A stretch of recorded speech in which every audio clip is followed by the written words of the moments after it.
So for this video, we are going to look at Bootstrap Cards. A Bootstrap card is a bordered box that has some padding around the content of that it contains, and it has options for headers, footers, content, colors, images, etc. So cards are a very useful way if you're trying to show groupings of information together.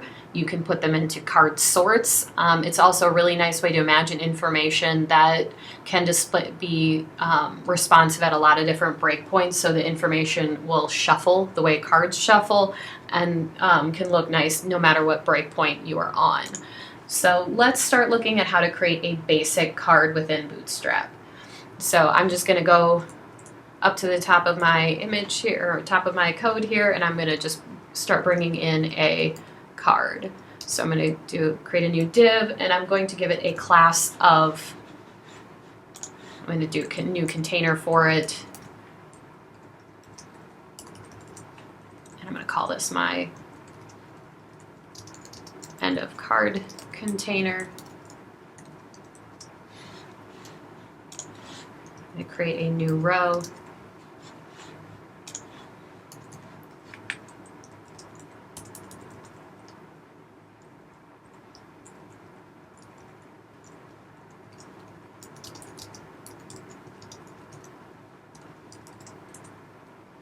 So within this row, now I'm going to create a new div, and I'm going to give it a class of card.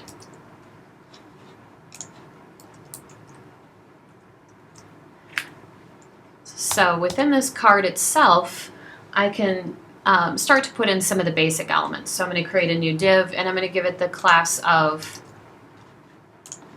card body.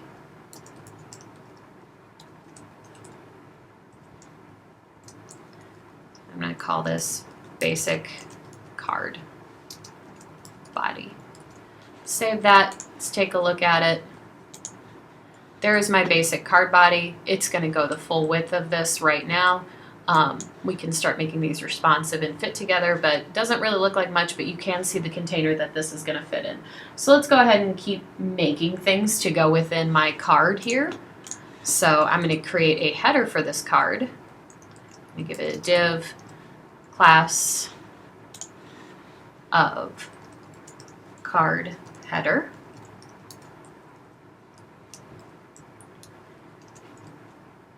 Basic card header, and I'm going to give it a footer as well.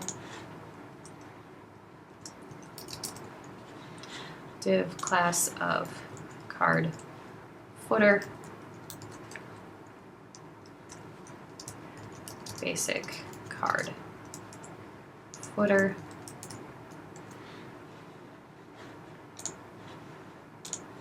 and there's my basic card stuff. Here's the header, the body, and the footer. You can see that's given me a little bit of styling to it. It's not that exciting. So we can add some other things to this to make it a little bit more interesting. So let's jump back in, and I can add those contextual color classes to this. It's important to know that this works with a lot of it.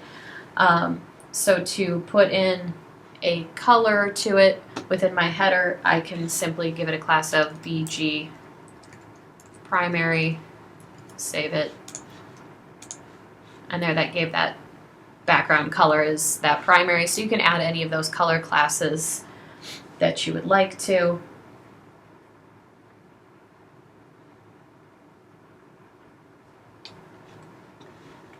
I can give it a title instead of a header if I would like to as well. So if I want to give it a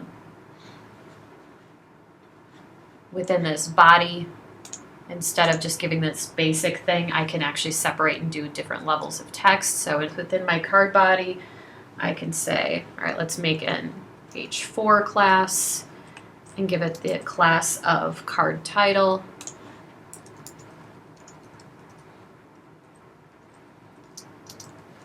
This is my title. And then I'm going to give a paragraph tag. Cut that and put that in here.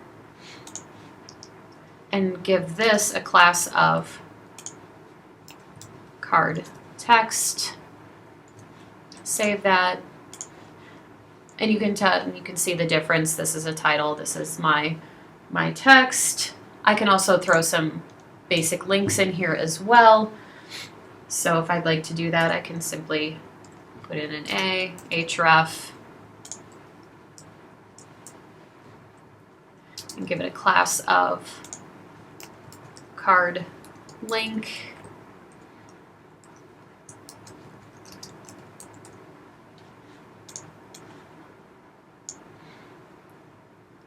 And put in a couple of these. There we go. And there's my links in there as well. So the nice thing about these cards is you can see that it keeps all the information grouped together. They are responsive, so it is responding as my site is responding. So let's put some images in and do a little bit more styling, and then we'll put a couple cards together so you can see how they respond with each other. So I'm going to put an image into my card.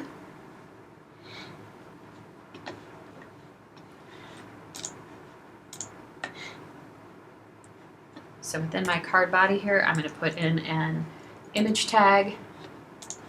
I'm going to give it the class of card img top. So this will go to the top. I'll put in my source here. So I'm going to locate that image I've used before. I'm going to give it some alt text. Social illustration. I'm going to save that. And there is my image on the top of my card. And you can see that this gives me some nice padding all the way around this. It looks pretty good.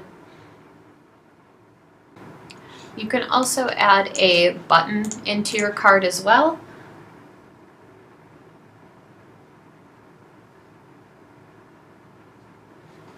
So underneath this, no, I'll put it here. So I can create a button, class of BTN primary, link.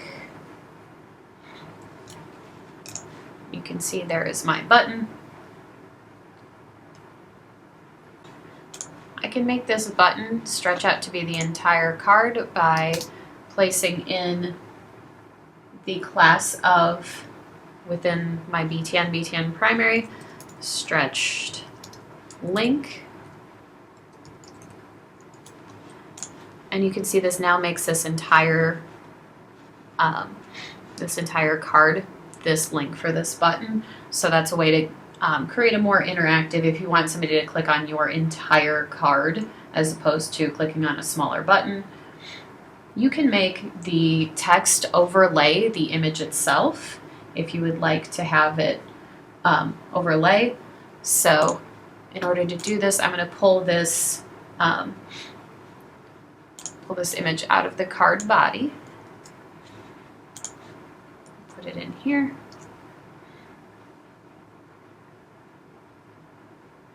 And then I'm going to create a new div. Actually, I'm going to change this div class from card body to card image overlay. And you can see that now this text overlays that image. So it doesn't look the best with the way I have it styled, but you can style it so that that text goes 100% over top of your image, and this whole thing is a clickable card.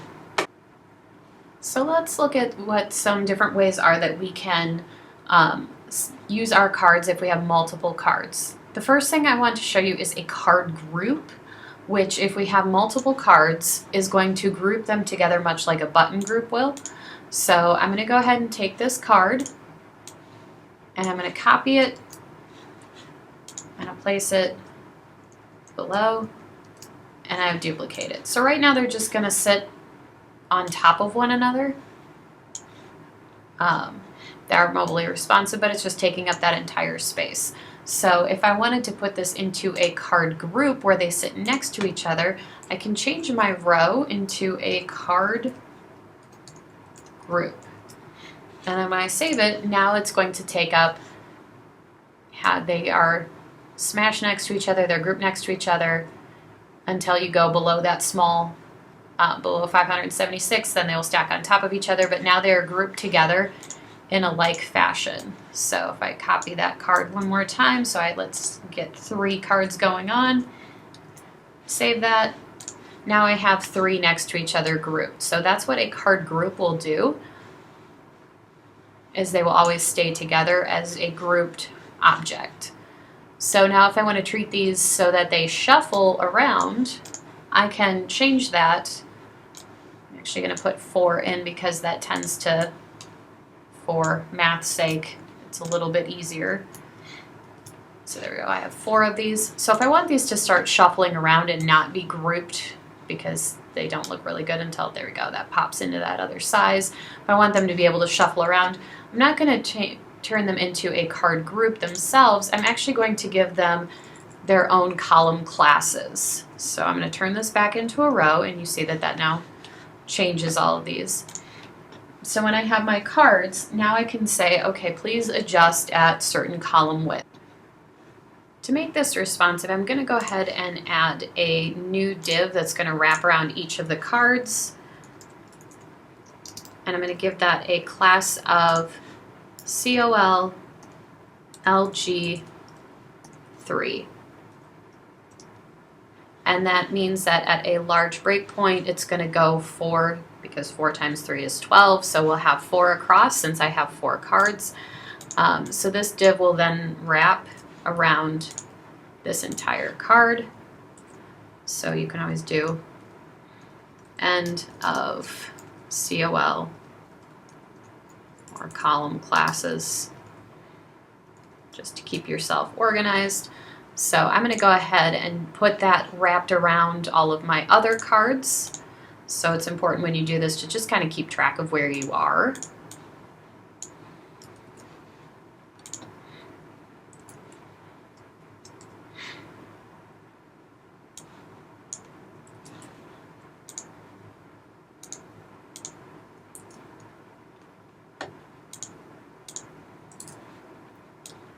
Wrap all these.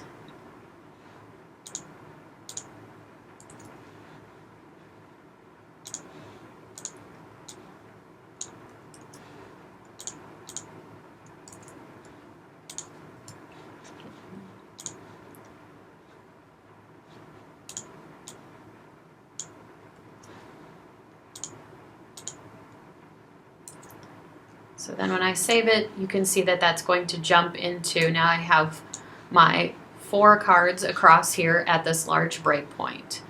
So to make this a little bit more mobily responsive, because it's really going from 4 to stacked onto one on top of another, I want to add in a couple more breakpoints here just so that looks nicely, and 4 divides really well. So I can say for all of these that on a large size it is going to be 3, but I would like to do COL MD 6, so then it goes 2 by 2. So I will copy that and put it onto every single card.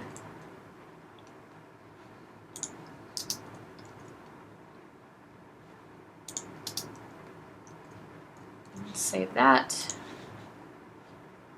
And now it will go from a 4 to a side-by-side at that medium break point, and then at the small break point it will stack. So that prevents them from kind of getting a little squishy as they get smaller. So that's a way you can add some responsiveness to your cards and to your information, so that way as your site moves and responds, your information floats and moves with it to stay readable and organized. So thanks for watching this one. I'll see you on the next one.